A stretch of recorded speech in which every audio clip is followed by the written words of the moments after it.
బాలినేని శ్రీనివాస్ రెడ్డి జనసేన పార్టీలో చేరబోతున్నారా? అందుకు Pawan Kalyan green signal ఇస్తారా? జనసేనలో చేరితే మిత్రపక్షం టీడీపీతో ఎలా కలిసి నడుస్తారు? చిరకాల ప్రత్యర్థి అయినటువంటి టీడీపీ నేత దామచర్ల జనార్దన్తో సఖ్యంగా ఉండగలరా? వీటన్నిటికీ కూడా ఇవాళ ఒక సమాధానం వచ్చే అవకాశం కనిపిస్తోంది. వైసీపీకి రాజీనామా చేసినటువంటి సీనియర్ నేత బాలినేని శ్రీనివాస్ కాసేపట్లో జనసేన అధినేత పవన్ కళ్యాణ్తో భేటీ కాబోతున్నారు. మంగళగిరిలో ఉన్నటువంటి జనసేన పార్టీ కార్యాలయంలో ఇద్దరు నేతలు కూడా భేటీ కానున్నారు. వీరిద్దరి సమావేశం తర్వాత జనసేనలో చేరికపై ఒక స్పష్టత వచ్చే అవకాశం కనిపిస్తోంది. వైసీపీకి రాజీనామా చేయడానికంటే ముందే బాలినేని శ్రీనివాస్ రెడ్డి జనసేన నేత నాగబాబుతో చర్చలు జరిపినట్టుగా తెలుస్తోంది. వైసీపీని వీడటం బాలినేని కుమారుడికి ఇష్టం లేదు అన్న ప్రచారం కూడా మరొక వైపు నడుస్తోంది.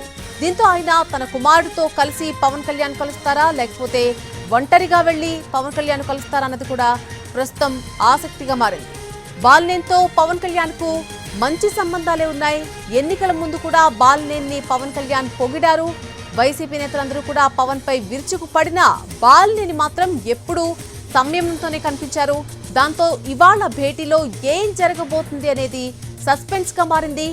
ఒకవేళ బాలినేని లాంటి సీనియర్ నేత జనసేనలో చేరితే ఆయనకు ఎలాంటి పదవి ఉండబోతోంది అనేది ఇప్పుడు రాజకీయ వర్గాల్లో ఒక చర్చ నడుస్తోంది.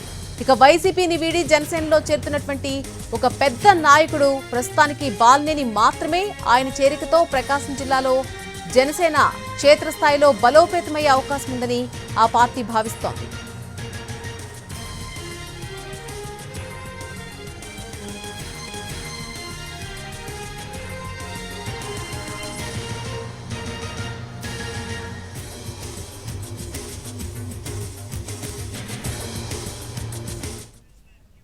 ఇదే అంశంపై పూర్తి అప్డేట్ మా ప్రతినిధి సురేష్ అందిస్తారు విజయవాడ నుంచి లైవ్ లో. సురేష్, 11 గంటలకు బాలినేని పవన్ కళ్యాణ్ తో మీటింగ్ ఉన్నట్టుగా చెప్తూ ఉన్నారు. పూర్తి అప్డేట్ ఏంటి సమావేశానికి సంబంధించి? నల్లి ప్రకాశం జిల్లాకు చెందిన వైసీపీ కీలక నేత బాలినేని శ్రీనివాస్ రెడ్డి నిన్న ఆ పార్టీకి రాజీనామా చేస్తున్నట్టు పార్టీ అధినేత వైఎస్ జగన్మోహన్ రెడ్డికి లేఖను విడుదల చేశారు. ఇవాళ ఆయన పవన్ కళ్యాణ్తో భేటీ అనంతరం లాంఛనంగా జనసేనలో చేరేందుకు ఆయన సిద్ధమైన పరిస్థితి. గత కొద్ది కాలంగా వైసీపీ అధిష్టానం వ్యవహారంలో అసంతృప్తిగా ఉన్న బాలినేని నిన్న అకస్మాత్తుగా తన రాజీనామా లేఖను వైసీపీ అధినేత జగన్కు పంపించారు. అయితే ఎన్నికల ఫలితాల అనంతరం బాలినేని శ్రీనివాసరెడ్డి ఇంతవరకు జగన్ చేసిన ఏ సమీక్షకు కూడా హాజరు కాలేదు. ఆయన అసంతృప్తిని వ్యక్తం చేస్తూనే ఉన్నారు. అయితే ఆయన ఈవీఎంలపై చేసిన పోరాటంలో కానివ్వండి, ఇతర ఏ అంశంలో కూడా అధిష్టానం తనకు సపోర్ట్ చేయట్లేదనే ఫీలింగ్లో బాలినేని శ్రీనివాసరెడ్డి ఉన్నారు. ఈ నేపథ్యంలో జిల్లాకు సంబంధించి అధ్యక్షుల మార్పు అంశాల్లో ఒంగోలు ఎంపీ అభ్యర్థిగా నిలబడ్డ చెవిరెడ్డి భాస్కర్ రెడ్డిని ఆయన అధ్యక్ష పదవి ఇస్తున్నారన్న సమాచారం ఆయనకు అందడంతో దీనిపై ఆయన పెద్ద ఎత్తున సీరియస్ అయిన పరిస్థితి. జిల్లాలో ఇంతమంది నేతలు ఉన్నప్పటికీ చిత్తూరు జిల్లాకు చెందిన చెవిరెడ్డి భాస్కర్ రెడ్డికి అధ్యక్ష పదవి ఇవ్వటం ఏంటని ఆయన సీరియస్ అయిన పరిస్థితి.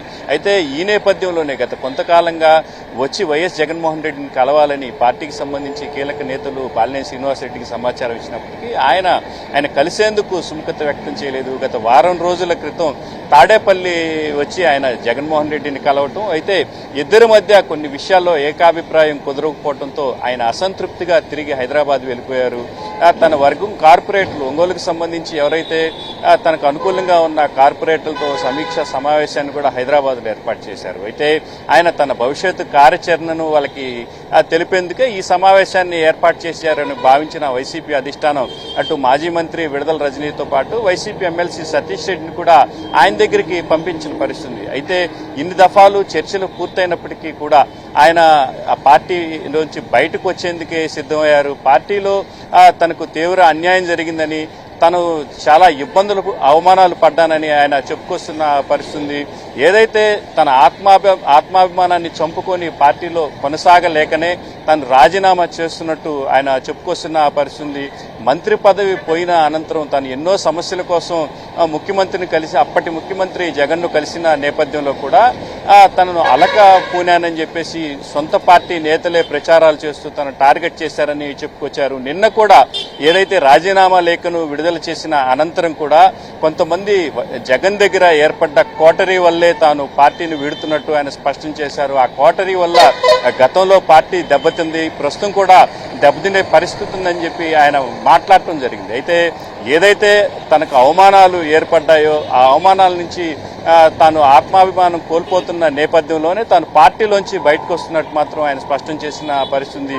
ఇప్పటికే ఆయన వైసీపీ వీడి జనసేనకు సంబంధించి ఆ పార్టీ అధినేత పవన్ కళ్యాణ్ వల్ల అన్న నాగబాబుతో ఇప్పటికే ఆయన మంతనాలు చేశారు. వాళ్ళిద్దరి మధ్య కీలక చర్చలు కూడా పూర్తయిన అనంతరం ఇవాళ ఆయన జనసేన అధినేత డిప్యూటీ సీఎం పవన్ కళ్యాణ్ కలిసేందుకు హైదరాబాద్ నుంచి రాత్రి విజయవాడ వచ్చిన పరిస్థితి. ప్రస్తుతం ఆయన విజయవాడలోని నోవాటెల్ హోటల్లో ఉన్నారు. మరికొద్ది సేపట్లో ఆయన ఈ నోవాటెల్ హోటల్లోంచి ఇక్కడ జనసేన పార్టీ కార్యాలయంలో పవన్ కళ్యాణ్ని కలిసే అవకాశం ఉంది. మరికొద్ది సేపట్లో ఆయన పవన్ కళ్యాణ్ని కలిసిన అనంతరం లాంఛనంగా ఎప్పుడు జనసేనలో చేరుతారనే విషయాలను ఆయన తెలియజేసే అవకాశం ఉంది. దాంతోపాటు ఏదైతే జనసేన పార్టీలో చేరటానికి తను ఎటువంటి డిమాండ్లు వారి ముందు ఉంచలేదని, కేవలం తన ఆత్మాభిమానం దెబ్బతిన్నందువల్లనే వైసీపీలోంచి బయటకు వచ్చి జనసేనలో ఆయన చేరుతున్నట్టు మాత్రం స్పష్టం చేసిన పరిస్థితి. ఏదేమైనప్పటికీ వైసీపీకి సంబంధించి కీలక నేతగా ఉన్న బాలినేని శ్రీనివాసరెడ్డి ఆ పార్టీని వీడటం అటు ప్రకాశం జిల్లాకు వైసీపీకి పెద్ద డ్యామేజ్ గానే చెప్పుకోవచ్చు. మొత్తం ఏదైతే బాలినేని శ్రీనివాసరెడ్డికి సంబంధించి జనసేనలో ఎప్పుడు చేరతారా అనే అంశం మాత్రం పవన్ కళ్యాణ్ బాలినేని ఇద్దరి మధ్య భేటీ పూర్తయిన తర్వాతే పూర్తి సమాచారం వచ్చే అవకాశం ఉంది. Right Suresh, thanks for the live update. ఈ రోజు ఇరువురు నేతలు కూడా సమావేశం కాబోతున్నారు. సమావేశం కంప్లీట్ అయిన తర్వాత బాలినేని జనసేన పార్టీలో చేరబోతున్నారా లేదా అనే దానిపై ఒక స్పష్టత వచ్చే అవకాశం కనిపిస్తోంది.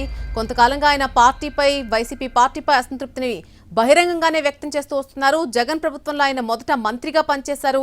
పునర్వ్యవస్థీకరణ సమయంలో ఆయన్ను కొనసాగించలేదు, మంత్రి పదవి పోయింది. అప్పటి నుంచి కూడా ఈ దూరం పెరిగిపోయింది. ఇటీవల ఎన్నికల సమయంలో ఒంగోలు ఎంపీగా మాగుంటకు మరోసారి టికెట్ ఇప్పించేందుకు ప్రయత్నించినా సరే లాభం లేకుండా పోయింది.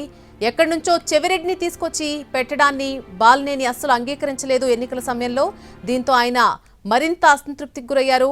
అప్పుడే పార్టీ వీడతారని ప్రచారం జోరుగా జరిగింది. అయితే జగన్ బుజ్జగించగలిగారు ఆ సమయంలో. కానీ ఎట్టకేలకు నిన్న ఆయన పార్టీకి రిజైన్ చేశారు. ఈ మేరకు అధినేత జగన్ కు ఆ రిజైన్ లెటర్ను పంపించారు.